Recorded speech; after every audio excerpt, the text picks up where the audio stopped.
Assalamualaikum warahmatullahi wabarakatuh. Perkenalkan, nama saya Nita Pusparia, Offering BD, Prodi Pendidikan Akuntansi, Universitas Negeri Malang. Di sini saya akan membahas materi mengenai lembaga keuangan bank dan lembaga keuangan lainnya.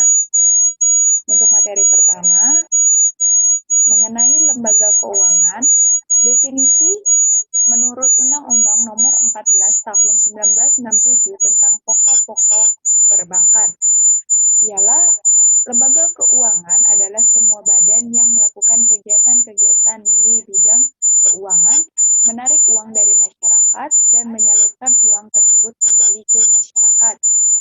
Yang kedua, lembaga keuangan menyalurkan kredit kepada masyarakat, kepada nasabah, atau menginvestasikan dana dalam surat berharga di pasar keuangan. Yang lembaga keuangan menawarkan bermacam-macam jasa keuangan seperti asuransi, dana pensiun, penyimpanan barang berharga, dan penyediaan mekanisme untuk pembayaran dan transfer dana. Peran dari lembaga keuangan ialah yang pertama pengalihan aset, yaitu lembaga keuangan memiliki aset dalam bentuk pinjaman kepada pihak dalam jangka waktu tertentu. Dana pembiayaan aset tersebut diperoleh dari tabungan masyarakat. Yang kedua, likuiditas. Likuiditas berkaitan dengan kemampuan untuk memperoleh uang tunai pada saat dibutuhkan. Yang ketiga, realokasi pendapatan, yaitu lembaga keuangan sebagai tempat realokasi pendapatan untuk persiapan di masa yang akan datang. Yang keempat, transaksi, yaitu lembaga keuangan yang menyediakan jasa untuk mempermudah transaksi moneter. Yang faktor-faktor peran lembaga keuangan. Yang pertama, besarnya peningkatan pendapatan kelas menengah. Yang kedua, pesatnya perkembangan industri dan teknologi. Yang ketiga, mengakses bagi penabung kecil. Yang keempat, skala ekonomi dan ruang lingkup dalam produksi dan distribusi jasa keuangan. Yang kelima, jasa keuangan menjual jasa likuiditas. Yang keenam, keuntungan jangka panjang. Yang ketujuh, resikonya lebih kecil. Bank Indonesia sebagai bank sentral. Pengertian bank sentral. Bank sentral merupakan lembaga negara yang mempunyai wewenang untuk mengeluarkan alat pembayaran yang sah di suatu negara, merumuskan dan melaksanakan kebijakan moneter, mengatur dan menjaga kelancaran sistem pembayaran, mengatur dan mengawasi perbankan, serta menjalankan fungsi sebagai leader of last resort. Bank sentral di Indonesia adalah Bank Indonesia. Bank sentral sebagai bank milik pemerintah tidak bertujuan untuk memaksimumkan profit, tetapi untuk mencapai tujuan tertentu. Tujuan Bank Indonesia berdasarkan Undang-Undang Nomor 23 Tahun 1999 tentang Bank Indonesia adalah untuk mencapai dan memelihara kestabilan rupiah. Kestabilan yang diinginkan ialah kestabilan nilai rupiah terhadap barang dan jasa yang dapat diukur dan atau tercermin dengan perkembangan laju inflasi. Yang kedua, kestabilan nilai rupiah terhadap mata uang negara lain. Tugas Bank Indonesia yang pertama menetapkan dan melaksanakan kebijakan moneter. Yang dimaksud dari menetapkan dan melaksanakan kebijakan moneter ialah menetapkan sasaran-sasaran moneter dengan memperhatikan sasaran-sasaran laju inflasi yang ditetapkan dan mengelola devisa. Yang kedua, mengatur dan menjaga kelancaran sistem pembayaran. Yang dimaksud di sini ialah menetapkan penggunaan alat pembayaran, mengatur sistem clearing antar bank. Dan tugas yang ketiga, mengatur dan mengawasi bank. Yang dimaksud di sini, memberikan dan mencabut izin usaha bank. dan melakukan pemeriksaan antar bank, beserta mengatur dan mengembangkan informasi antar bank. Peranan Bank Indonesia, yaitu yang pertama bank sirkulasi, yaitu mempunyai hak tunggal untuk mengedarkan uang kertas dan uang logam sebagai alat pembayaran yang sah. Yang kedua, Bankers Bank, yaitu Bank Indonesia berfungsi sebagai salah satu sumber dana dari bank-bank di Indonesia untuk meminta bantuan permodalan mereka. Bentuk permodalan dari Bank Indonesia adalah berupa kredit likuiditas. Terus yang ketiga, lender of last resort, yaitu Bank Indonesia sebagai pemberi pinjaman tingkat akhir apabila kesulitan likuiditas. Hubungan Bank Indonesia dengan pemerintah dalam negeri dan luar negeri. Yang pertama, bertindak sebagai pemegang kas pemerintah dan atas nama pemerintah BI dapat menerima pinjaman luar negeri, menata usahakan serta menyelesaikan tagihan dan kewajiban keuangan pemerintah terhadap pihak luar negeri.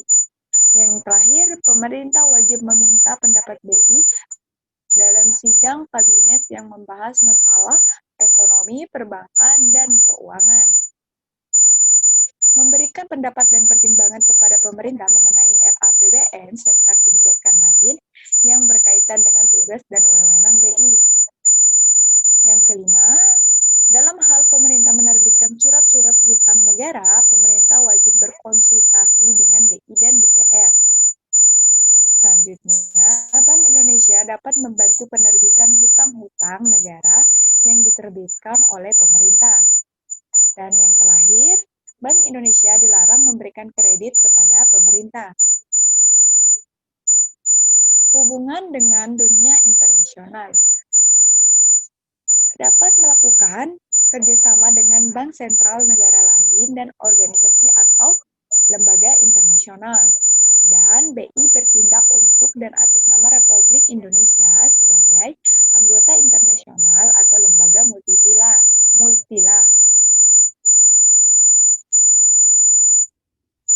Manajemen bank.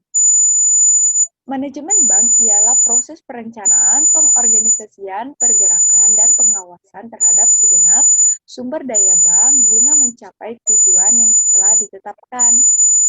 Tujuan jangka panjang operasional bank ialah memperoleh keuntungan pada gilirannya akan memaksimalkan kekayaan pemilik. Sumber daya utama bank ialah sumber daya manusia, dana itu berupa modal sendiri maupun modal asing, dan sistem.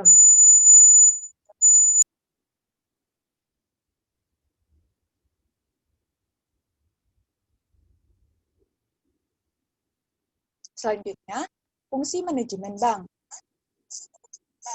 Menyusun rencana usaha termasuk menetapkan target atau sasaran usaha yang ingin dicapai.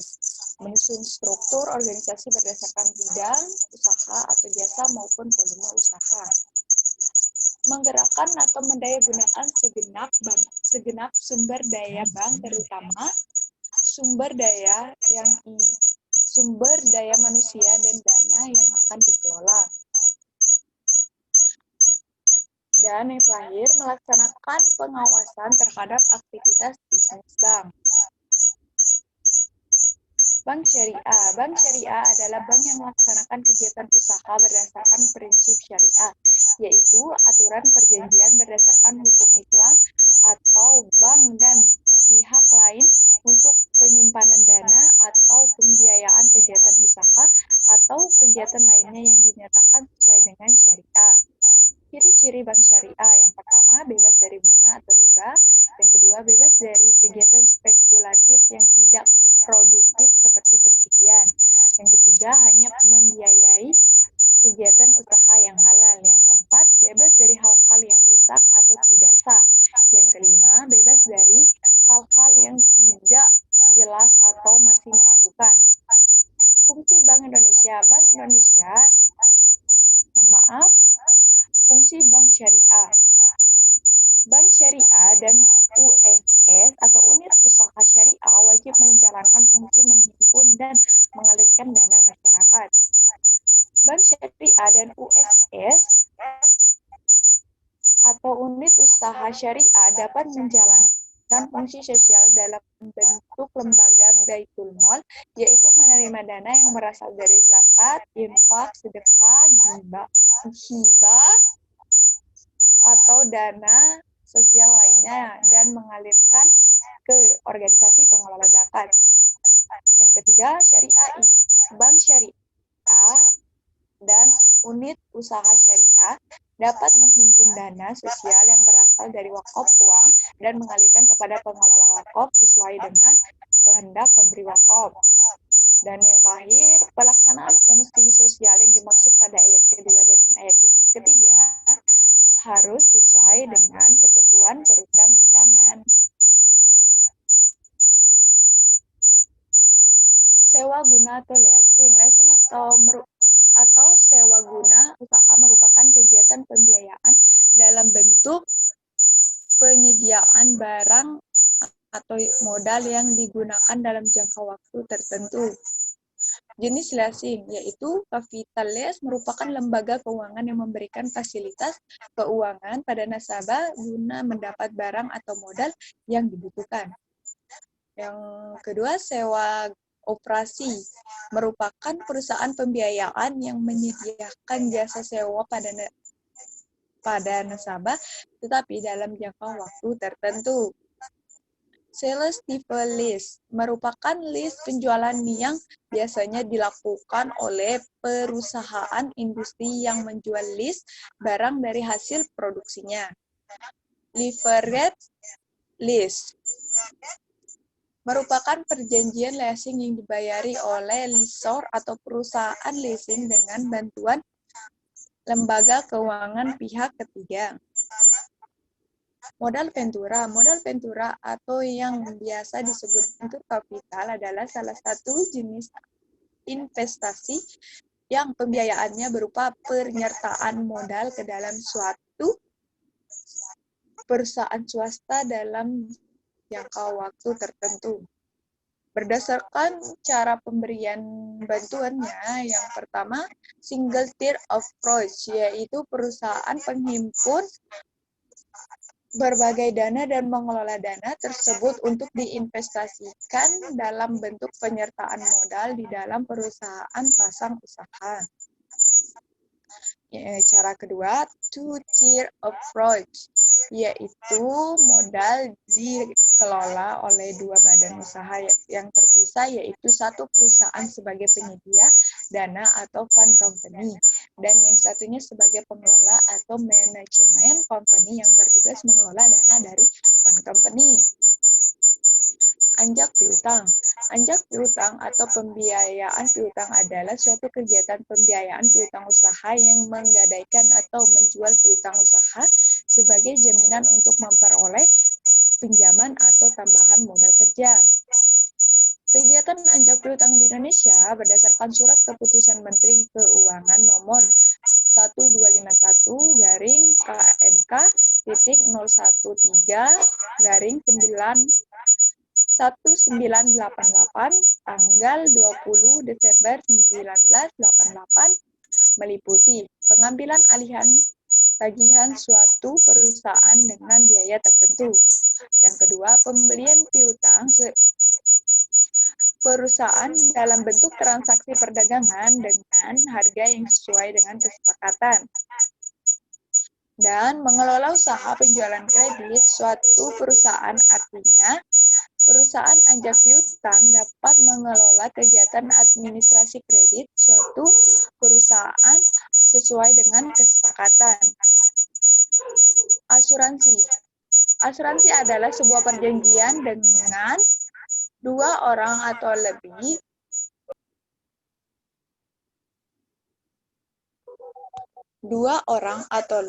di mana pihak tertanggung membayarkan iuran, kontribusi, atau premi untuk mendapatkan pergantian atas resiko kerugian, kerusakan, atau kehilangan yang dapat terjadi akibat peristiwa yang tidak terduga. Jenis-jenis asuransi. Asuransi kesehatan memberikan perlindungan dengan jaminan biaya kesehatan dan perawatan bagi pihak tertanggung jika mengalami kecelakaan atau jatuh sakit. Asuransi jiwa menanggung atas kematian seseorang dengan memberikan keuntungan finansial pada tertanggung atas kematiannya.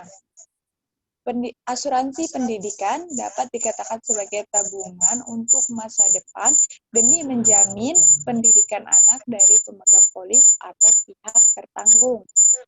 Asuransi umum adalah perlindungan terhadap risiko kerugian dan kehilangan yang dialami oleh pemegang polis. Salah satu asuransi umum yang terkenal adalah asuransi kendaraan bermotor.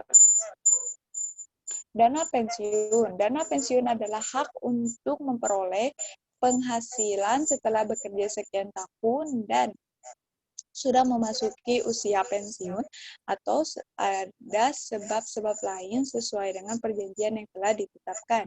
Penghasilan dalam hal ini biasanya diberikan dalam bentuk uang dan besarnya tergantung dari peraturan yang telah ditetapkan. Jenis-jenis pensiun.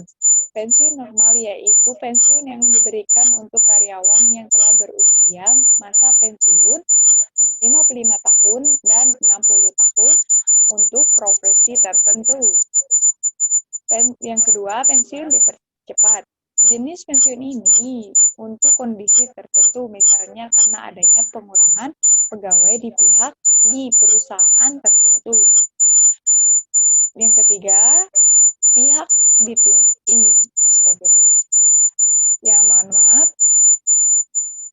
pensiun ditunda. Pensiun ditunda merupakan pensiunan yang diberikan kepada para karyawan yang meminta pensiun sendiri, namun usia pensiun masih belum memenuhi syarat untuk memenuhi. Dalam hal ini tersebut karyawan yang mengajukan tetap keluarnya dan pensiunnya baru dibayar pada saat usia pensiun dicapai. Dan yang terakhir, pensiun cacat. Pensiun yang diberikan bukan karena usia, tetapi lebih disebabkan peserta mengalami kecelakaan sehingga dianggap tidak mampu lagi untuk bekerja. Pegadaian. Pegadaian adalah sebuah BUMN sektor Indonesia yang, mohon maaf, diulang ya. Pegadaian adalah sebuah BUMN sektor keuangan Indonesia yang bergerak pada 3 lini bisnis, yaitu perusahaan, yaitu pembiayaan, emas, dan aneka jasa. Layanan pembiayaan yang pertama, kredit cepat aman. Kredit dengan sistem hukum gadai yang diberikan kepada semua golongan nasabah. Yang kedua, kredit angsuran fidusia. Kredit dengan angsuran bulanan yang diberikan kepada usaha mikro kecil dan menengah atau UMKM untuk pengembangan usaha dengan sistem fidusia dengan sewa modal 1% per bulan secara flat. Kredit angsuran sistem gadai. Kredit atau pinjaman angsuran bulanan yang diberikan kepada usaha mikro kecil dan menengah UMKM untuk pengembangan dengan sistem gadai dengan jaminan emas. Yang kedua, emas 1 mulia dan yang kedua tabungan emas.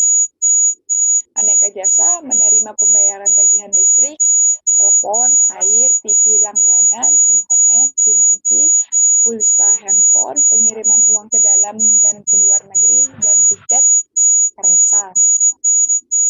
Koperasi simpan pinjam atau disingkat KPS merupakan badan usaha yang terdiri dari beberapa anggota perseorangan dengan sifat terbuka atau sukarela dan dikelola mandiri sekaligus demokratis. Fungsi koperasi pinjaman yang pertama, pengumpulan dana berupa simpanan maupun tabungan anggota. Yang kedua, penyaluran dan pemberian bantuan pinjaman kepada anggota maupun calon anggota dengan kebutuhan mendesak. Yang ketiga, tambahan modal bagi anggota maupun calon anggota. Yang keempat, pelayanan pembelian penjualan barang baik secara tunai maupun kredit. Pasar modal adalah pasar yang beroperasi secara terorganisir di mana terdapat aktivitas perdagangan surat-surat berharga seperti saham, ekuitas, surat pengakuan utang, obligasi, dan surat berharga lainnya. Lembaga dan struktur pasar modal di Indonesia yaitu Otoritas Jasa Keuangan atau OJK. Yang kedua, Bursa Efek. Yang ketiga, Perusahaan Efek. Yang keempat, Lembaga Clearing dan Penjaminan. Dan yang terakhir, Lembaga Penyimpanan dan Penyelesaian. Pasar uang dan pasar valuta asing. Pasar valuta asing yakni tempat transaksi jual beli mata uang asing atau menukarnya dengan mata uang rupiah. Pasar uang asing sering disebut dengan bursa valuta asing. Lembaganya sering dikenal dengan nama money changer. Pasar valuta asing atau sering dikenal dengan money changer. Pasar modal atau money market. Pasar uang atau money market adalah keseluruhan permintaan dan penawaran dana-dana atau surat-surat berharga yang mempunyai jangka waktu 1 tahun atau kurang dari 1 tahun dan dapat disalurkan melalui lembaga-lembaga perbankan. Perusahaan reksadana adalah wadah yang digunakan untuk menghimpun dana dari masyarakat sesuai dengan